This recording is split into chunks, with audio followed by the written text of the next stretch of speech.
Assalamualaikum. This is Tahir Afaki and you are watching my channel Tahir Afaki. हमारा आज का मौजू है यूएस जुडिशल सिस्टम। हमारा आज का मौजू है यूएस सुप्रीम कोर्ट के बारे में। दोस्तों याद रख लें कि कोई भी दुनिया में मुल्क है उसकी तरक्की का राज यही है कि वो मुल्क किस हद तक लोगों में इंसाफ फराहम कर रहा है, उस मुल्क के कोर्ट्स किस हद तक इंसाफ दे रहे हैं, किस हद तक वो बड़े और छोटे की तकसीम नहीं कर रहे और इम्पार्शली इंसाफ दे रहे हैं। यही वजह है कि कहा जाता है कि कोई भी मुल्क कुफर के निज़ाम पे तो कायम रह सकता है लेकिन जुल्म जबर के निज़ाम पे कायम नहीं रह सकता। लिहाजा इस जुल्म जबर के खिलाफ जो सबसे बड़ा हथियार है किसी मुल्क में वो वहाँ के कोर्ट्स होते हैं। वहाँ के कोर्ट्स अगर इंसाफ फराहम कर रहे हैं तो वो मुल्क तरक्की करता है, लेकिन अगर वो कोर्ट्स इंसाफ नहीं फराहम कर रहे, किसी मखसूस तबके की नुमाइंदगी करते हैं तो यूं आहिस्ता आहिस्ता वो मुल्क तबाही की तरफ गामजन हो जाता है। यूएस सुप्रीम कोर्ट ने बुनियादी तौर पर ना सिर्फ मुल्क में इंसाफ को इंश्योर किया है बल्कि यूएस के कॉन्स्टिट्यूशन को भी एम्पावर किया है। और कहा जाता है कि यूएस सुप्रीम कोर्ट्स उसने मुआशरे की कंस्ट्रक्शन में अहम तरीन रोल अदा किया है और यूएस सुप्रीम कोर्ट और यूएस जनरल कोर्ट्स की नज़र में everyone equal before the law. यही वजह है कि यूएस में समझा जाता है कि यूएस सुप्रीम कोर्ट भी लेजिस्लेशन में अपना अहम रोल अदा करते हैं। यूएस में सुप्रीम कोर्ट के पास नमाया फीचर मौजूद है जिसे जुडिशल रिव्यू कहा जाता है। इस जुडिशल रिव्यू के तहत यूएस की सुप्रीम कोर्ट ऐसे लॉज जो कि कॉन्स्टिट्यूशन के अगेंस्ट हो उनको नल एंड वॉइड करार देती है। यही वजह है कि अभी तक 231 साल की तारीख में यूएस सुप्रीम कोर्ट 50 लॉज जिसे यूएस कांग्रेस ने पास किए उसे नल एंड वॉइड करार दे चुकी है और 300 लॉज जो कि यूएस की मुख्तलिफ स्टेट्स के लेजिस्लेचर्स ने पास किए हैं उनको नल एंड वॉइड करार दे चुकी है। तो आइए हम देखते हैं US judicial system. US judicial system असल में ये ड्यूल सिस्टम है। इसमें फेडरल कोर्ट्स मौजूद हैं और स्टेट कोर्ट्स मौजूद हैं। फेडरल और स्टेट कोर्ट्स अलग अलग कोर्ट्स हैं। तो फेडरल कोर्ट्स जो हैं ये स्टेट के मामलात, स्टेट एडमिनिस्ट्रेशन से मुतल्लिका मामलात, ऑफिशियल से मुतल्लिका मामलात इनको हेयर करती है और जो अपीलें जो स्टेट्स की तरफ से जो डिसीजंस हैं उनके अगेंस्ट जो अपील्स आती हैं फेडरल कोर्ट्स उनको डील करती हैं। और फेडरल कोर्ट्स इसके बरक्स जो स्टेट कोर्ट्स ये मकामी कानून साजी करती है। फेडरल कोर्ट्स के जजेस का तयन प्रेसिडेंट करता है कांग्रेस के मशवरे के साथ, जबकि स्टेट के जो जजेस हैं वो वहां के मुकामी लोग उन जजेस का इंतखाब करते हैं। यूएस का सुप्रीम कोर्ट वो वाशिंगटन डीसी में है। सुप्रीम कोर्ट की इमारत के सामने अवेजा है इक्वल जस्टिस अंडर लॉ। तो ये है यूएस का सुप्रीम कोर्ट, ये दो तरह की हेयरिंग करता है। एक तो ये एपलेट ज्यूरिसडिक्शन करता है और दूसरा ओरिजिनल ज्यूरिसडिक्शन। एपलेट ज्यूरिसडिक्शन ये जो मुख्तलिफ स्टेट्स की जो डिसीजंस हैं उनके खिलाफ अपील यहां पर आती है तो ये एपलेट ज्यूरिसडिक्शन हो गई। बाकी जो स्टेट के जो फेडरल के मामलात हैं, जो मरकज के मामलात हैं, उनसे मतलब जितने भी डिसीजंस जितने भी केसेस आते हैं वो यहीं पे आते हैं। ये ओरिजिनल ज्यूरिसडिक्शन कहलाती है सुप्रीम कोर्ट की। तो सुप्रीम कोर्ट के जजेस की स्ट्रेंथ को देखें, तादाद को देखें तो कॉन्स्टिट्यूशन इस मामले में खामोश है। इब्तिदा में सुप्रीम कोर्ट के जजेस की तादाद वो चीफ जस्टिस समेत 5 थी, लेकिन फिर 1807 में ये तादाद बढ़कर 7 हो गई और 1863 में ये तादाद बढ़कर 10 हो गई। लेकिन ये जब 10 हुई तो एक मामला दरपेश हुआ कि किसी भी डिसीजन में जब जजेस 5 जजेस उसके हक में फैसला देते, 5 खिलाफ देते, तो यहाँ पर प्रॉब्लम बनती थी। तो ऐसे में 1869 में 9 जजेस उनका तयन किया गया और अब तक अमेरिका के सुप्रीम कोर्ट में 9 ही जजेस अपनी ड्यूटीज सर अंजाम दे रहे हैं। कई दफा ये जजेस की तादाद बढ़ाने की या कम करने की कोशिश की गई, लेकिन नाकामी हुई। सबसे अहम कोशिश रोजवेल्ट ने करने की कोशिश की। उसने कोशिश की कि सुप्रीम कोर्ट के 15 जजेस कर दिए जाए। तो लोगों का आम ख्याल था और अपोजिशन का ख्याल था कि रोजवेल्ट सुप्रीम कोर्ट को भी अपने कब्जे में करना चाहता है, इसीलिए वो जजेस की तादाद बढ़ाना चाहता है। यही वजह है कि वहाँ की अपोजिशन ने और अमेरिकन अवाम ने इस फैसले की खूब मुखालफत की और इस वजह से रोजवेल्ट को अपने इस डिसीजन से पीछे हटना पड़ा। अब हम देखते हैं कि ये जजेस कैसे अपॉइंट होते हैं। तो सिंपली यूएस का कॉन्स्टिट्यूशन आर्टिकल 3 में ये वाज़िया किया हुआ है कि कैसे इनके जो है जजेस को अपॉइंट किया जाएगा।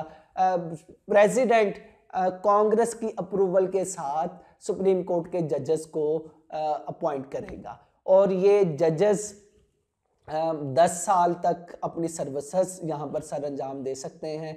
यहाँ पर जजेस की रिटायरमेंट एज 70 ईयर्स है और 70 ईयर्स से भी आगे जजेस अपने, अगर जज कोई चाहे तो वो अपने ड्यूटीज सर अंजाम दे सकता है। तो यही वजह है कि अगर जज रिटायरमेंट हासिल कर ले तो रिटायरमेंट में उसे जितनी उसे सैलरी मिल रही है तो वो पेंशन में उसे वही सैलरी मिलेगी और जो जो उसे सहूलियत मिल रही हैं वो भी रिटायरमेंट लाइफ में उसे मिलेगी। यही वजह है कि जजेस आफ्टर 70 ईयर रिटायरमेंट को प्रेफर करते हैं। इसी तरह जब जजेस का एक दफ़ा प्रेसिडेंट तयन कर दे, उसे अपॉइंट कर ले, तो जजेस को उतार नहीं सकते। कॉन्स्टिट्यूशन इस मामले में वाज़िया है कि सदर के पास ये इख्तियार नहीं, बल्कि किसी भी अथॉरिटी के पास ये इख्तियार नहीं कि वो जजेस को उनकी सीट से उतार सके।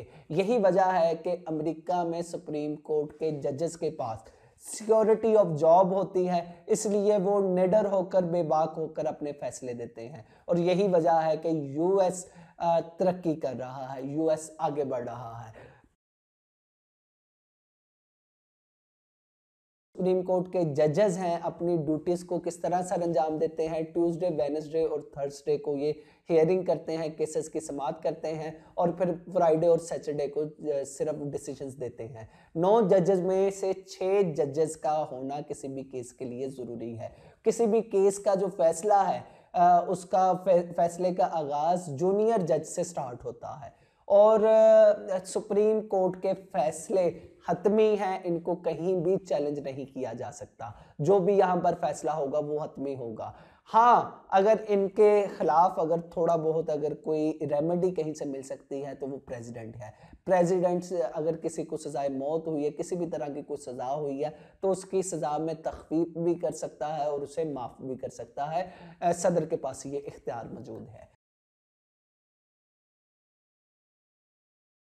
कहा जाता है अमेरिका में कि सुप्रीम कोर्ट के जजेस भी लेजिस्लेशन करते हैं। जी हाँ, ये लेजिस्लेशन करते हैं। कुछ ऐसे मामलात जिनमें कॉन्स्टिट्यूशन खामोश है, ऐसे मामलात जिनमें अभी तक लेजिस्लेशन नहीं हुई, तो ऐसे में जजेस अपने प्रिजम्पशन के साथ फैसला देते हैं, अपने एक्सपीरियंस के साथ फैसला देते हैं और वो जो डिसीजन देते हैं वो बेसिकली वो लॉ बन जाता है, वो प्रेसिडेंट बन जाता है। आने वाले अदवार में उन प्रेसिडेंट को इस्तेमाल किया जाता है। तो यूँ जजेस लेजिस्लेशन में भी अपना रोल अदा करते हैं। इसके साथ साथ इंडिविजुअल फ्रीडम और फंडामेंटल राइट्स को भी सिक्योर करते हैं। सुप्रीम कोर्ट के पास एक इंतहाई यूनिक फीचर है जो कि दुनिया में कम ही सुप्रीम कोर्ट्स के पास हासिल है। उस फीचर को हम जुडिशियल रिव्यू कहते हैं। जुडिशियल रिव्यू के जरिए basically supreme court constitutional supremacy को इन्हांस करते हैं, कॉन्स्टिट्यूशन को सुपीरियर करते हैं। कॉन्स्टिट्यूशन के अगेंस्ट अगर कोई भी डिसीजन आए, कॉन्स्टिट्यूशन के अगेंस्ट कोई भी कानून साजी हो, कॉन्स्टिट्यूशन के अगेंस्ट कोई भी एग्जीक्यूटिव डिसीजन आए, तो सुप्रीम कोर्ट के जजेस उसके खिलाफ काम करते हैं। यही वजह है कि कहा जाता है कि जजेस are superior than Congress and executive, और इनकी ताकत जो है सबसे ज्यादा some time with some extent इन जजेस के पास ताकत एग्जीक्यूटिव और लेजिस्लेचर से ज्यादा हो जाती है।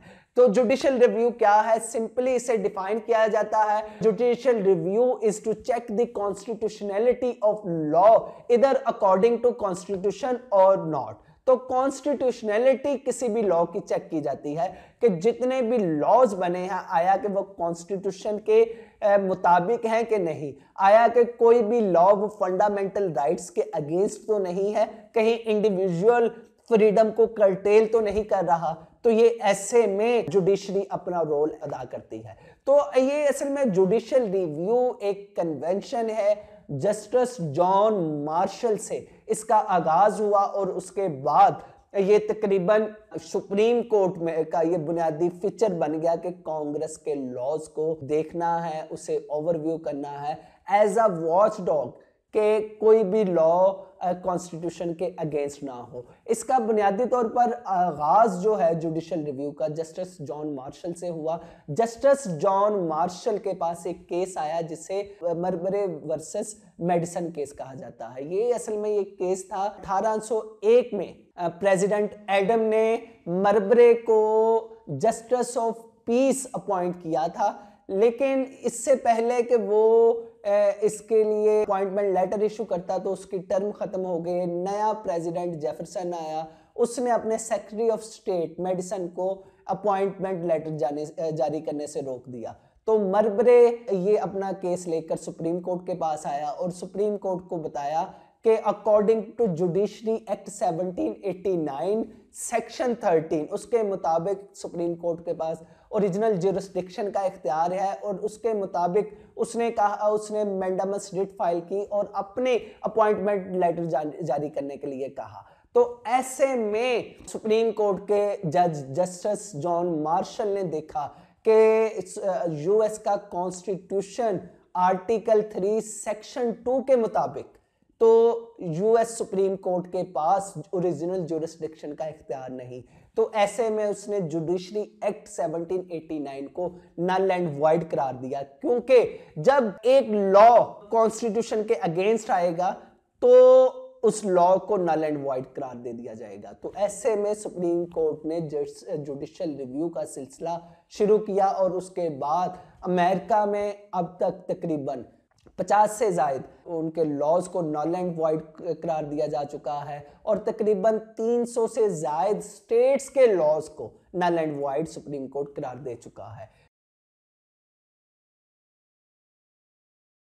तो ये है सुप्रीम कोर्ट का जुडिशियल रिव्यू, जो कि एक यूनिक फीचर है। यहाँ इसमें पॉजिटिविटी भी है तो कुछ नेगेटिविटी भी है। तो अमेरिका में दोनों तरह के तबकात मौजूद हैं जो सुप्रीम कोर्ट के जुडिशियल रिव्यू को अप्रिशिएट भी करते हैं और डेप्रिशिएट भी करते हैं। कुछ इस पे क्रिटिसिज्म करते हैं। तो हम देखते हैं कि इस पे क्या क्या लोगों की राय है। तो पॉजिटिव क्रिटिसिज्म में देखें, लोगों के ख्याल में सुप्रीम कोर्ट जो है ये कॉन्स्टिट्यूशन की स्पिरिट को सिक्योर कर रहा है, कॉन्स्टिट्यूशन की स्पिरिट के मुताबिक काम कर रहा है। कोई भी ऐसा लॉ जो कि कांग्रेस पास करे या कोई भी ऐसा एक्शन जो कि प्रेसिडेंट ले जो कि कॉन्स्टिट्यूशन की स्पिरिट के खिलाफ हो, तो सुप्रीम कोर्ट जुडिशियल रिव्यू करता है। और फिर इसके साथ साथ सुप्रीम कोर्ट फंडामेंटल राइट्स को सिक्योर करता है। और इसके साथ साथ जो सेपरेशन ऑफ पावर की जो डॉक्ट्राइन है उसमें तमाम ब्रांचेस एग्जीक्यूटिव, जुडिशरी और लेजिस्लेचर इनको अपनी अपनी बाउंड्रीज में रखता है। तो बेसिकली जो सेपरेशन ऑफ पावर की जो डॉक्ट्राइन है उस पर सही तरह से अमल दरामद करवाने में और चेक एंड बैलेंस को सिक्योर करने में जुडिशरी अहम तरीन रोल अदा कर रही है। और फिर इसके साथ साथ कोई भी कानून जो है कांग्रेस अगर पास कर रही है तो उसमें अगर इबहाम मौजूद है तो उस इबहाम को खत्म करने में जुडिशरी अहम रोल अदा कर रही है। तो ऐसे में लोग क्रिटिसिज्म करते हैं, लोगों का ख्याल है कि जुडिशरी अपनी बाउंड्री से तजावज़ करती है और लेजिस्लेचर के काम में दखल देती है। लेजिस्लेचर का बुनियादी तौर पर काम, उसकी एक्सपर्टी लेजिस्लेशन है। सुप्रीम कोर्ट का ये काम नहीं है। तो ऐसे में सुप्रीम कोर्ट गलत काम कर रही है, इंटरवेंशन कर रही है एग्जेक्टिव पावर में और लेजिस्लेचर में। तो ऐसे में सुप्रीम कोर्ट का रोल काफी हद तक नेगेटिव है, और ये नेगेटिव रोल अक्सर सुप्रीम कोर्ट को एक ऑटोक्रेट बना देता है, उसे सुपीरियर बना देता है एग्जेक्टिव और लेजिस्लेचर से। तो ये अनडेमोक्रेटिक रवैया है, क्योंकि लेजिस्लेचर और एग्जेक्टिव में जो भी लोग हैं उनको अवाम ने चुना हुआ, इसके बरक्स जजेस को अवाम ने चुना नहीं।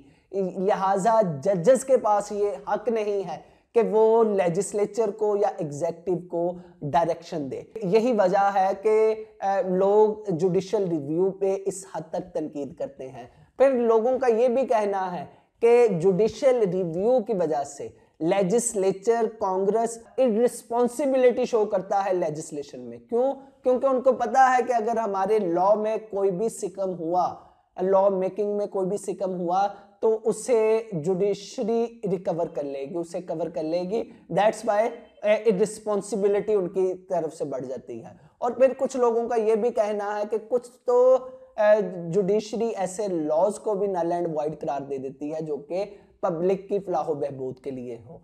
तो इस लिहाज से जुडिशियल रिव्यू उनकी नज़र में ये नुकसानदेह है। तो जो भी हो, जो भी सिलसिला, बहरहाल जुडिशियल रिव्यू ने अभी तक अमेरिकन कॉन्स्टिट्यूशन को ताकतवर किया है, अमेरिकन सेंटर को, अमेरिकन मरकज को, फेडरल स्टेट को एम्पावर किया है।